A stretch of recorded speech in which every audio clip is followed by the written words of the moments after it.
Hello students. तो आज का हमारा सब्जेक्ट है water supply and waste water engineering. उसमें लास्ट में हमने किया था इसकी की थी फिजिकल पैरामीटर्स किए थे वाटर के, ठीक है, जिसमें हमने किया था टर्बिडिटी क्या होती है, कलर कलर कैसे आता है, ठीक है, और हमने किया था टेस्ट एंड ऑर्डर, ठीक है, with the help of TON number, ठीक है, थ्रेशोल्ड ओल्ड नंबर।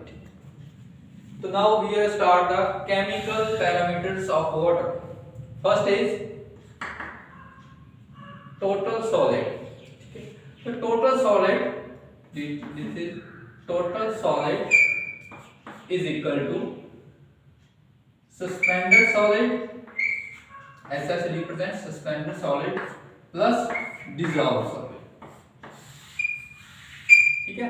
अब देखो कुछ ना कुछ जो पार्टिकल्स हैं हमने क्या रिप्रेजेंट करना है कि पानी में कितने सॉलिड होते हैं, ठीक है, कितनी क्वांटिटी सॉलिड की होती है।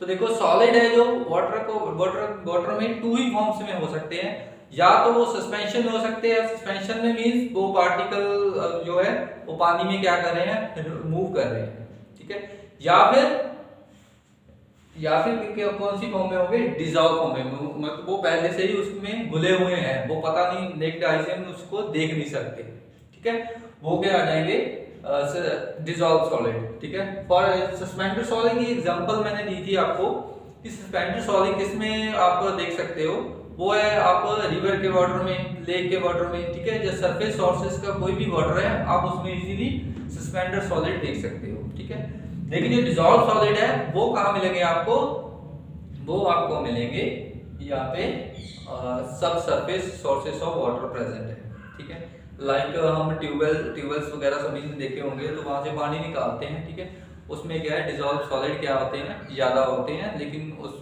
फिर हम उसको क्या करते हैं, डिसइंफेक्ट करते हैं और उसको फिर पीने के लिए यूज करते हैं। नव ये TS is total solid, SS क्या है, suspended solid, suspended solids, ठीक है, DS क्या है, dissolved solids। अब देखो अगर हमें टोटल सॉलिड निकालना है तो हमें किस किस की जो है, सस्पेंडेड सॉलिड कितने या डिसॉल्व सॉलिड दोनों की रिक्वायरमेंट है, ठीक है। अगर तीनों में से हमें दो पता है, कोई भी पता है, जो डिसॉल्व सॉलिड, टोटल सॉलिड और डिसॉल्व सॉलिड पता है, तो हम इजीली क्या सकते हैं, सस्पेंडेड सॉलिड निकाल सकते हैं। ऐसे ही अगर हमें टोटल सॉलिड और डिसॉल्व सॉलिड पता है तो हम इजीली सस्पेंडेड सॉलिड निकाल सकते हैं। अगर दोनों पता है तो टोटल सॉलिड निकाल सकते हैं। मतलब तीन क्वांटिटी है हमारे पास, तो तीनों में से अगर हमें दो नोन है तो थर्ड हम दोनों इजीली निकाल सकते हैं। क्लियर है। तो फर्स्ट हम बात करेंगे टोटल सॉलिड की। टोटल सॉलिड में कौन कौन से मैंने बोला, या तो सस्पेंडेड या फिर डिसॉल्व। अगर हमने निकालने हैं, जहां पे लिख दूंगा मैं, डिटर्मिनेशन ऑफ इसके अंदर एक बार लिखो, डिटर्मिनेशन ऑफ सस्पेंडेड सॉलिड,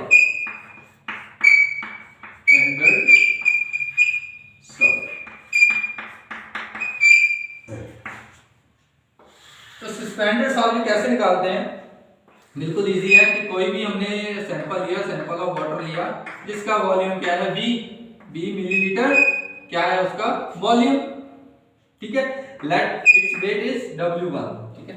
उसके बाद हमने क्या किया, जो हमने जो वॉल्यूम लिया था उसको क्या किया, उसको हमने हीट अप किया at a temperature of 105 degree Celsius to 110 degree Celsius, ठीक है। अब पानी को जब आप बॉईल करोगे, इतने टेम्परेचर को उसको हीट करोगे, तो क्या होगा, जो पानी है वो उसकी क्या स्टार्ट हो जाएगी, इवेपोरेशन स्टार्ट हो जाएगी, ठीक है। तो after 5 to 6 hours, after 5 to 6 hour क्या होगा कि हमारे पास सिर्फ क्या रह जाएंगे, सिर्फ सॉलिड्स बच जाएंगे, ठीक है। दैट रिप्रेजेंट सस्पेंडेड सॉलिड, ठीक है। बिल्कुल सिंपल सा एक्सपेरिमेंट है। आपने क्या किया, कोई भी सैंपल लिया वाटर का, उसमें से क्या कर दिया, उसको हीट अप कर दिया, उसको बॉईल कर दिया, देन अगर आप 5 से 6 घंटे तक ऐसे करोगे तो क्या होगा कि हमारे पास सिर्फ सॉलिड है जो बॉटम सरफेस पे हमें मिलेंगे, ठीक है। उसे क्या बोल देंगे, सस्पेंडेड सॉलिड। देन उसको वेट कर लो, आप क्या कर सकते हो, इजीली सस्पेंडेड सॉलिड पता कर सकते हो। अब देखो सस्पेंडेड सॉलिड आपने निकालने हैं, मैं जहां पे लिखूंगा वेट ऑफ सस्पेंडेड सॉलिड,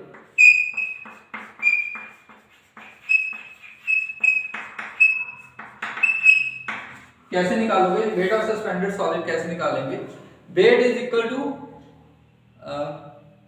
आप क्या निकालोगे, W2 minus W1 divided by total volume, कि जितना मेरे पास ये सॉलिड वेट है, ये किसमें हमने लेना है, mg में, मिलीग्राम में, ठीक है, और वॉल्यूम किसमें लेना है, लीटर में। क्यों लेना है, क्योंकि हमने किया था लास्ट टाइम जो हम सॉलिड इसमें कैलकुलेट करते हैं वो किस फॉर्म में करते हैं, या तो ppm में या फिर mg पर लीटर में, ठीक है।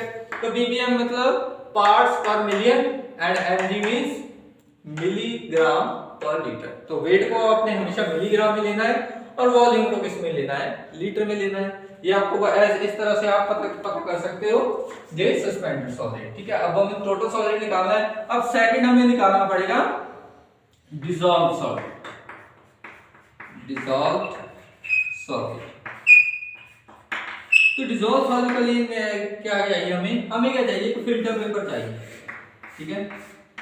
हमें क्या चाहिए, एक फिल्टर पेपर चाहिए। फिल्टर पेपर क्या होता है, जिसके थ्रू मतलब पानी पास हो जाएगा, लेकिन जो उसमें सॉलिड्स प्रेजेंट है वो क्या रह जाएंगे, वो पेपर के ऊपर रह जाएंगे, ठीक है। तो हमने क्या करना है, कोई भी सैंपल लिया वाटर का हैविंग वॉल्यूम V, उसको क्या किया, जो आपका फिल्टर पेपर है उसके थ्रू हमने फिल्टर करना स्टार्ट कर दिया।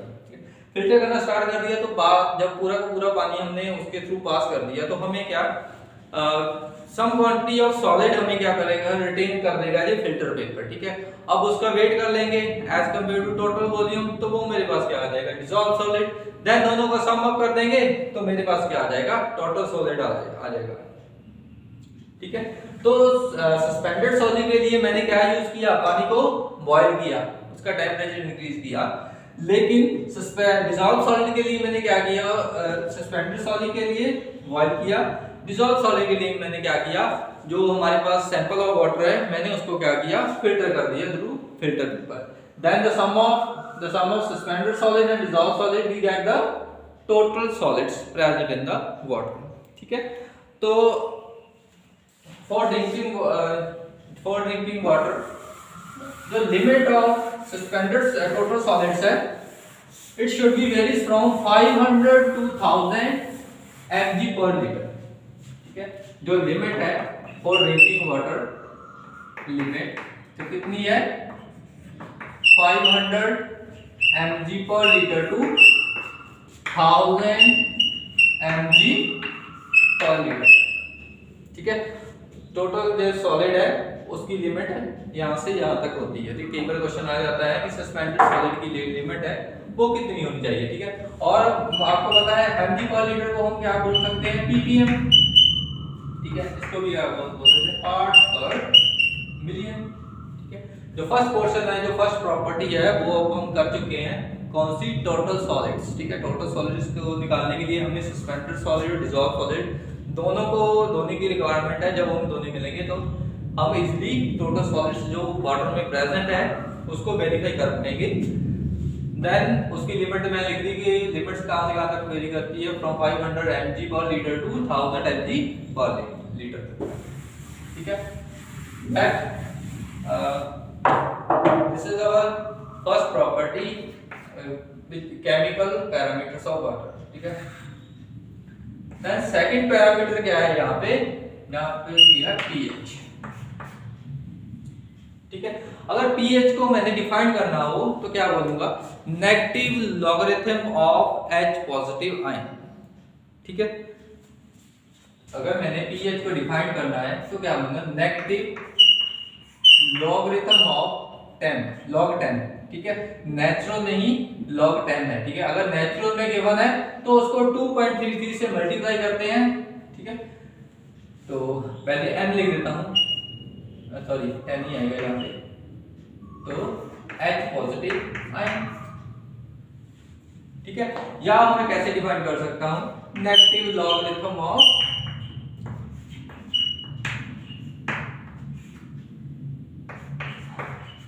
OH negative define. ठीक है, तो मतलब सिंपल है कि वाटर है H2O, ठीक है, केमिकल फॉर्मूला क्या होता है, H2O 2 hydrogen and first 1 oxygen are present in water. Then इसको फर्दर मैं कैसे लिख सकता हूं, इस फॉर्म में लिख सकता हूं। ठीक है, तो negative logarithm of H positive ion या negative logarithm of OH negative ion वो क्या रिप्रेजेंट करता है, किसी भी वाटर की pH वैल्यू। क्लियर है? Then here pH hydrogen concentration, H क्या है यहां पे, H क्या रिप्रेजेंट कर रहा है, hydrogen concentration of H positive ion. ठीक है, और OH क्या रिप्रेजेंट कर रहा है,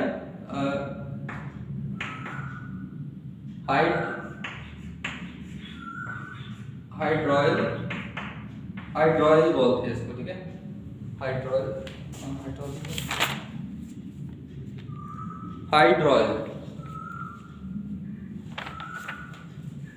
इसको क्या बोलते हैं, हाइड्रोइल, और इसको बोलते हैं caustic, another name is caustic of OH negative ion. ठीक है, तो ये हो गया डेफिनेशन ऑफ pH। अब आपको सबको पता है कि कई pH इसको यूज क्यों करते हैं, यूज क्या है इसका, pH का। इसका यूज है कि हमने अगर फाइंड आउट करना है कि आपका जो वाटर है, जो गिवन सैंपल ऑफ वाटर है वो एसिडिक इन नेचर है, अल्कलाइन इन नेचर है और है न्यूट्रल, अगर न्यूट्रल है। ठीक है, तो अगर आपको पता है अगर pH इज लेस देन 7, ठीक है, तो हम लिखते हैं ये क्या है, एसिडिक। ठीक है, ये सारा आपने पहले पढ़ा होगा। अगर pH इज इक्वल टू 7 है तो हम मान के चलते हैं जो वाटर है हमारा वो क्या है, न्यूट्रल है। And if pH is greater than 7 then हम मान के चलते हैं वो क्या है, अल्कलाइन इन नेचर। यही है। अब सेकंड बात कर रहे हैं, if pH value is less than 4, अगर किसी भी वाटर की जो pH वैल्यू वो लेस देन 4 है तो उसका टेस्ट कैसा होगा, वो टेस्ट की बात करेंगे, उसका वो टेस्ट होगा सोर। ठीक है, सोर उसका उस टेस्ट कैसा होगा, सोर। सोर मतलब खट्टा। अगर pH इज ग्रेटर देन 4, अगर किसी भी वाटर की जो pH वैल्यू है वो क्या है, ग्रेटर देन 4 है, तो उसका टेस्ट कैसा होगा, बिटर। उसका टेस्ट कैसा होगा, बिटर होगा। इस केस में क्या होगा, ठीक है। अब इसके बाद अगर बात कर लेते हैं जो hydrogen concentration of H positive ion है और हाइड्रोलिक कंसंट्रेशन ऑफ जो OH नेगेटिव आयन है, ये किसमें होती है, ये होती है हमेशा मोल्स पर लीटर में, मोल्स पर लीटर। ये आपने याद रखना है कि जो कंसंट्रेशन है, whether it is hydrogen concentration और OH नेगेटिव कंसंट्रेशन है, वो हमेशा आपको मोल्स पर लीटर में ही मिलेगी। ठीक है, क्वेश्चन न्यूमेरिकल करोगे तो हमेशा आपको मोल्स पर लीटर में ही मिलेगी। तो अगर मैं बात करूं कि परमिसिबल लिमिट, जो मतलब जो पानी पीने के लायक है उसकी परमिसिबल लिमिट कितनी होनी चाहिए, pH की वैल्यू, मतलब दिस रेंज टू दिस तक अगर भेजी करेगा तो वो ठीक है पानी पीने के लिए। परमिसिबल लिमिट, तो permissible limit of pH vary from 6.6 to 8.5। अगर इसके बीच में है तो ड्रिंकिंग के लिए ये बेनिफिट है, हम इसको पी सकते हैं। another one is कि इसको मेजर कैसे करते हैं, कि पीएच को मेजर करने के लिए मेजरमेंट। ठीक है, एक तो हमारे पास होता है लिटमस पेपर, वो आपने देखा होगा कि एक स्केल से आता है, उसको डिप करते हैं किसी भी लिक्विड में, तो वो उसके कलर मैचिंग टेक्निक से हम इजीली फाइंड कर सकते हैं कि वो उसकी पीएच वैल्यू कितनी है। ठीक है, सेकंड है यहाँ पे पोटेंशियोमीटर। ठीक है, पोटेंशियोमीटर। ठीक है, मेजर पीएच को कैसे करते हैं, with the help of potentiometer. अब देखो, अब हम बात करेंगे कि पोटेंशियोमीटर तो यूज करते हैं, पोटेंशियोमीटर को यूज कैसे करते हैं, उसके लिए अब हम टेबल बनाएंगे। तो फर्स्ट में लिखेंगे यहाँ पे इंडिकेटर। इंडिकेटर कौन सा यूज किया है उसके बारे में लिखेंगे। सेकंड लिखेंगे कि पीएच रेंज कहां से कहां तक वेरी करती है। ठीक है, उसके बाद थर्ड हम लिखेंगे ओरिजिनल कलर ऑफ इंडिकेटर। यहां पे लिख देता हूं मैं, ओरिजिनल कलर ऑफ इंडिकेटर। और यहां पे मैं लिखूंगा कि फाइनल कलर ऑफ इंडिकेटर। ठीक है, अब देखो, आप केमिस्ट्री लैब में एक्सपेरिमेंट किए होंगे। ठीक है, तो वहां पे आपको इजीली पता होगा कि इंडिकेटर्स कौन से होते हैं। ठीक है, तो one of the indicators which is used to find out the pH value of a water is methyl orange. ठीक है, मिथाइल ऑरेंज एक लिक्विड होता है, वो हम केमिस्ट्री की लैब में एज ए इंडिकेटर यूज करेंगे, मिथाइल ऑरेंज। ठीक है, मिथाइल ऑरेंज तब यूज करेंगे, इसमें मिथाइल ऑरेंज में क्या होगा, हम क्या करेंगे कि पीएच वैल्यू देखेंगे उसकी कितनी, अगर 2.4 से लेके 2.8 से लेके 8.4 के बीच में अगर पीएच वैल्यू होगी तो हम यूज करेंगे 2.8 टू 8.4 के बीच में पीएच वैल्यू है वाटर की, देन हम यूज करेंगे मिथाइल ऑरेंज। और ओरिजिनल कलर है जो मिथाइल ऑरेंज का, वो कौन सा होता है, रेड कलर की होती है। अब जब ट्रीटमेंट कर देंगे इंडिकेटर से तो बाद में हमें क्या मिलेगा, इसका येलो कलर। क्लियर? ठीक है, अब सेकंड है फिनोल्फिथोलिन।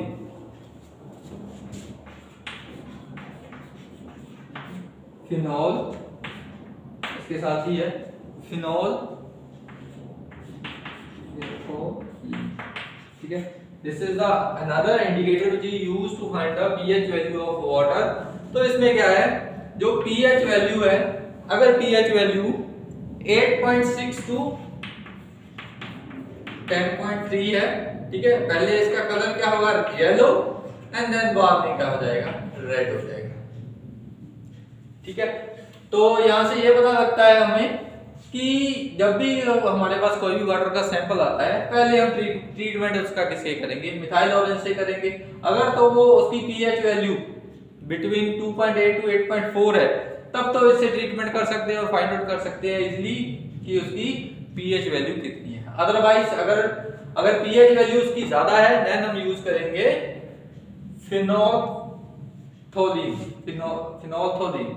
ठीक है, तो इसका कलर है जो कन्वर्ट होता है, पहले रेड होता है, ट्रीटमेंट के बाद येलो हो जाएगा।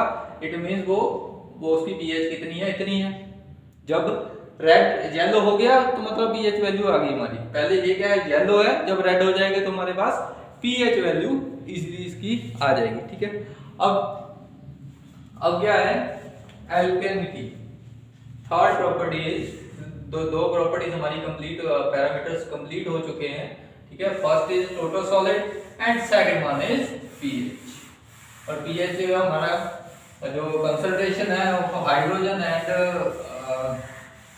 OH नेगेटिव आयन, वो किसमें होती है, हमेशा मोल्स पर लीटर में। ठीक है, ये याद रखना है आपने कि जब भी वैल्यू आपको मोल्स पर लीटर में, इट मींस वो क्या दी है हमें, उसकी कंसंट्रेशन दी है, whether it is H positive और OH नेगेटिव आयन। ठीक है, लेट्स मूव फर्दर।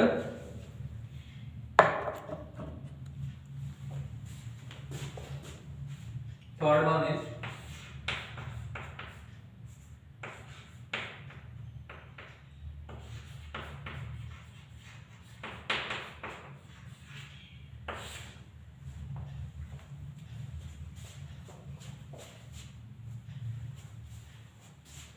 ठीक है। Next one is alkalinity. ठीक है, तो अल्कलिनिटी मतलब क्या है कि हमने क्या करना है। अब देखो कोई भी जो हमारा एसिड है, इट मींस उसमें क्या है, H पॉजिटिव आयन की कंसंट्रेशन क्या है, ज्यादा है। ठीक है, तो ये याद रखना है कि जब भी हमारे पास कोई भी एसिड की बात होती है तो मतलब क्या है कि H पॉजिटिव आयन मतलब हाइड्रोजन कंसंट्रेशन उसमें क्या है, ज्यादा है। ठीक है, अगर हमने किसी भी एसिड को न्यूट्रलाइज करना है तो हमें क्या करना पड़ेगा, H पॉजिटिव आयन की कंसंट्रेशन को क्या करना पड़ेगा, कम करना पड़ेगा। ठीक है, तो सिंपल है, अल्कलिनिटी क्या है, जो इसके आयंस हैं, आयंस को इसके H पॉजिटिव आयंस के, उसको क्या करना है, न्यूट्रलाइज करना है। न्यूट्रलाइज करना है मतलब उसको कम करना है। इसकी कंसंट्रेशन क्या है, अभी ज्यादा है, हमने क्या करना है, इसको कम करना है, उसको बोलते हैं अल्कलिनिटी। क्लियर है। तो alkalinity is due to, alkalinity किसके कारण होता है, alkalinity is due to CO3, due to CO3। ठीक है, और यहाँ पे पता है O के ऊपर जो वैलेंसी होती है वो कितनी होती है, -2 होती है, सबको पता है। ठीक है, तो देन HCO3, ठीक है, HCO3 इसकी वैलेंसी कितनी होगी, 2 होगी, हाइड्रोजन कंसंट्रेशन। देन उसके बाद जो लास्ट है आपका वो है OH नेगेटिव। तो ये बात याद रखनी है कि जो आपकी हाइड्रोजन कंसंट्रेशन होगी वो किसकी होता है, CO3, इसे क्या बोलते हैं, कार्बोनेट। CO3 मतलब कार्बोनेट अल्कलिनिटी। ठीक है, ये कार्बोनेट अल्कलिनिटी की क्या है, CO3O नेगेटिव और -2 इसकी वैलेंसी है। ठीक है, अगर HCO3 की मैं बात करता हूं तो ये क्या है, बाइकार्बोनेट अल्कलिनिटी, बाइकार्बोनेट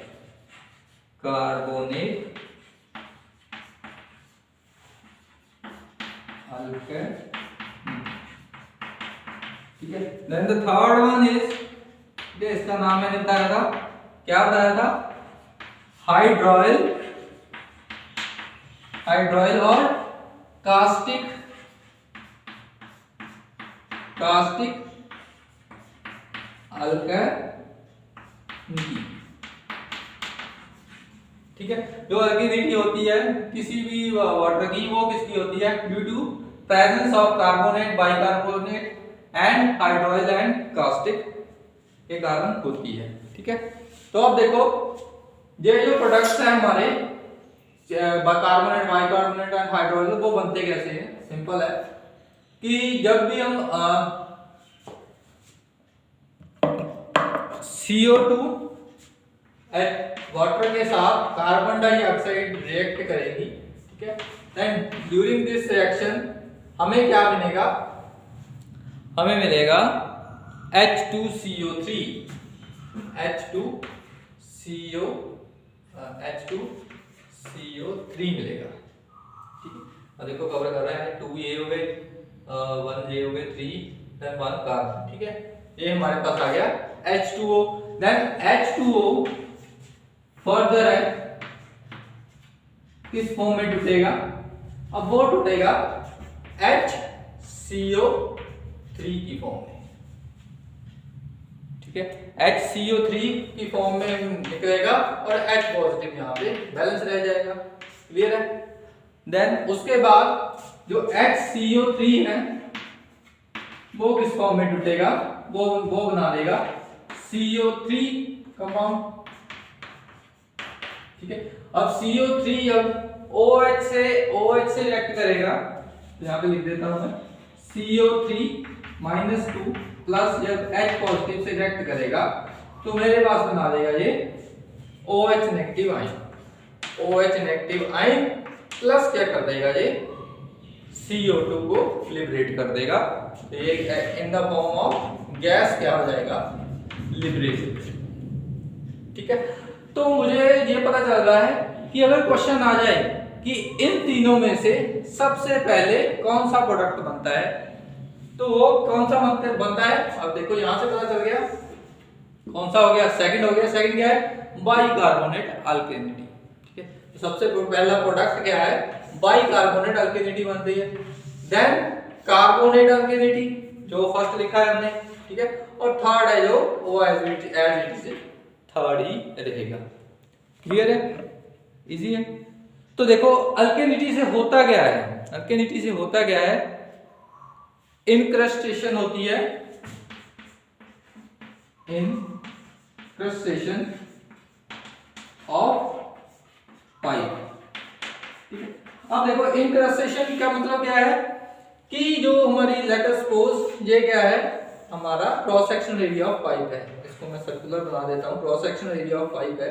तो यहाँ पे क्या करेगा, यहाँ पे पाइप के बिल्कुल साथ आपने देखा होगा तो व्हाइट पैचेस बन जाते हैं।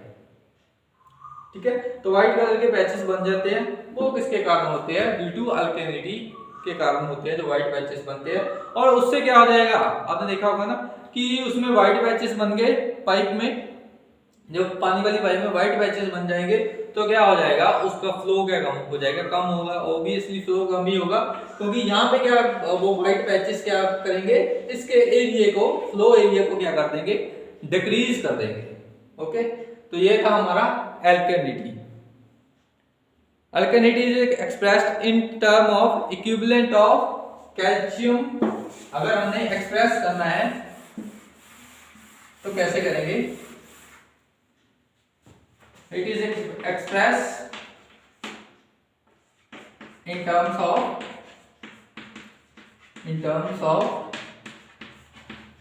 calcium chloride। ठीक है, अगर हमें एक्सप्रेस करना है तो कैल्शियम क्लोराइड की फॉर्म में हमें एक्सप्रेस करना पड़ेगा। ठीक है, कैसे करते हैं हम उसके बारे में देखेंगे। कई बार क्वेश्चन पूछते हैं कि अल्केनिटी कितनी है, वो दे देंगे कि ये हमारे पास सैंपल है, उसके कार्बोनेट बाइकार्बोनेट कार्बोनेट अल्केनिटी इतनी है, बाइकार्बोनेट इतनी है। ठीक है, तो वो हाइड्रोयल या कास्टिक अल्केनिटी हमारे पास इतनी है, तो वो बोलेंगे इसकी अल्केनिटी बताओगे कितनी है। तो उस केस में क्या करना है, हमने सबसे पहले हमने निकालना है इक्विवेलेंट वेट, इक्विवेलेंट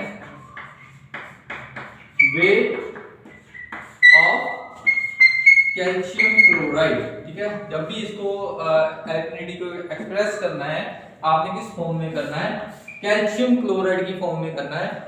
और स्टार्टिंग कैसे करनी है, सबसे पहले आपको निकालना पड़ेगा equivalent weight of calcium chloride. अगर तो सिंपल गिवन है आपको फिर तो ठीक है, अगर नहीं गिवन है तो आपको सबसे पहले निकालना पड़ेगा। ठीक है, तो इक्विवेलेंट वेट ऑफ निकाल लेते हैं। तो equivalent weight of calcium chloride कितना हो जाएगा इक्विवेलेंट वेट। ठीक है, अब देखो कैल्शियम का जो एटॉमिक नंबर है वो कितना है, कैल्शियम का एटॉमिक नंबर 20 होता है, तो इसको 2 से मल्टीप्लाई करते हैं हमेशा, तो 20 × 2 ये क्या हो गया इक्विवेलेंट वेट। ठीक है, वेट के साथ मल्टीप्लाई करके एटॉमिक नंबर प्लस कार्बन का एटॉमिक नंबर कितना होता है 6 होता है, तो 6 × 12। ठीक है, ऑक्सीजन का कितना होता है 8 होता है, 8 × 2। ठीक है, कितने टाइम है ये 3 टाइम है, इसको 3 से मल्टीप्लाई कर दिया। अब जो लास्ट में वो हमारे पास एटॉमिक नंबर आ जाएगा, 40 ये हो गया, 12 ये हो गया एंड 16 × 3 हो गया, ये 48 ये हो गया। ठीक है, तो मेरे पास ये आ जाएगा 40 और 60। ठीक है, तो 60 कितना आ जाएगा 100 आ जाएगा, 100 आ जाएगा। ठीक है, इक्विवेलेंट वेट ऑफ हमने निकालना है कैल्शियम क्लोराइड, तो मैंने क्या किया इसका वेट निकाल दिया, ये वेट कौन सा है? Molecular weight. ये क्या है? Molecular weight. ठीक है, अगर आपने ये हमने निकाला मॉलिक्यूलर वेट। अगर मॉलिक्यूलर वेट को आपने इक्विवेलेंट वेट के फॉर्म में कन्वर्ट करना है तो क्या हो जाएगा? Molecular weight divided by valency. अब देखो वैलेंसी वर्ड क्या है कि यहाँ पे बैलेंस में कितना है? देखो ऑक्सीजन है बैलेंस में, ठीक है। यहाँ पे क्या होता है? नेगेटिव साइन होता है और वैलेंसी ऑक्सीजन की कितनी होती है? 2 होती है। तो यहाँ पे कितना आ जाएगा? 100 divided by 2 it is equal to 50 and this is the equivalent weight of calcium chloride. ठीक है, ऐसे ही हमने अगर निकालना है एटॉमिक वेट ऑफ CO3 या HCO3 निकालना है, उसके बाद OH नेगेटिव का निकालना है, तो कैसे निकालेंगे? अब पता है कार्बन का पता है, ऑक्सीजन का पता है, आपको हाइड्रोजन का भी पता है। फॉर्मूला यही है, इक्विवेलेंट वेट किसी भी चीज का निकालना है molecular weight divided by valency. अगर मैं बात करूं CO2 कार्बोनेट अल्किनिटी, अगर मैंने निकालना है इक्विवेलेंट वेट तो कैसे निकालूंगा? It is equal to carbon, ठीक है, एटॉमिक नंबर कार्बन का हमने लिखा है कितना? 6, तो 12 into 14 divided by 2 represent valency, here 2 is valency, ठीक है। तो ये कितना हो जाएगा? 16 divided by सॉरी प्लस आएगा यहाँ पे, ठीक है। 16 divided by 2 it become 30। Then यहाँ से पता चल गया जो इक्विवेलेंट वेट ऑफ कार्बोनेट अल्किनिटी है वो कितना है? 30। अगर मैं बात करूं HCO3 की, तो H का एटॉमिक नंबर कितना होता है? 1, आपने फिजिक्स में पढ़ा होगा। प्लस कार्बन का कितना है? 6 into 2 12, ठीक है, यहाँ पे भी 2 है, ये 2 से मल्टीप्लाई करना होता है हमेशा। कार्बन का कितना आ गया? 6 12, तो ये कितना हो गया? 48 डिवाइडेड बाय 2, और ये हमारे पास आ जाएगा, ये हमारे पास आ जाएगा 61, ठीक है। Sorry valency H positive ion. तो देखो हम बात कर रहे हैं CO3 की, CO3 हम कर चुके हैं, अब हम बात कर रहे हैं HCO3 की, ठीक है। यहाँ पे वैलेंसी कितनी है? 1 है, ठीक है। तो ये कितना आ जाएगा? It become 61। अगर ऐसे OH की बात करनी है तो मेरे पास कितना आ जाएगा? O क्या है? 8 का इसका होता है एटॉमिक नंबर 8 होता है, तो 16 प्लस 1 डिवाइडेड बाय 1, तो ये कितना आ जाएगा? 16 ही, एज इट इज 16 ही हमारे पास रह जाएगा, ठीक है। अगर ऐसे ही हमने क्या है, हमारे पास सब कुछ पता चल चुका है कि हमने अल्किनिटी निकाल ली है। अल्किनिटी का निकालने का मतलब क्या है? हमने क्या करना है, कैल्शियम क्लोराइड जो है हमारे पास CaCO3, इसकी कंसंट्रेशन निकाल लेनी है। जितनी कंसंट्रेशन आएगी वो ही हमारी अल्किनिटी होगी। देन खत्म करते हैं अब इसको।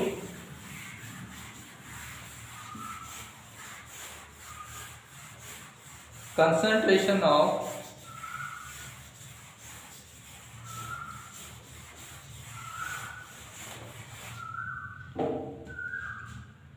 अगर आपने क्या निकालना है, अल्किनिटी निकालनी है, तो उसके लिए क्या करना पड़ेगा? आपको सबसे पहले निकालना पड़ेगा कंसंट्रेशन ऑफ कार्बोनेट अल्किनिटी, ठीक है। ये किसमें होगी? mg पर लीटर में आपको गिवन होगी, इनटू आपने करना है इक्विवेलेंट वेट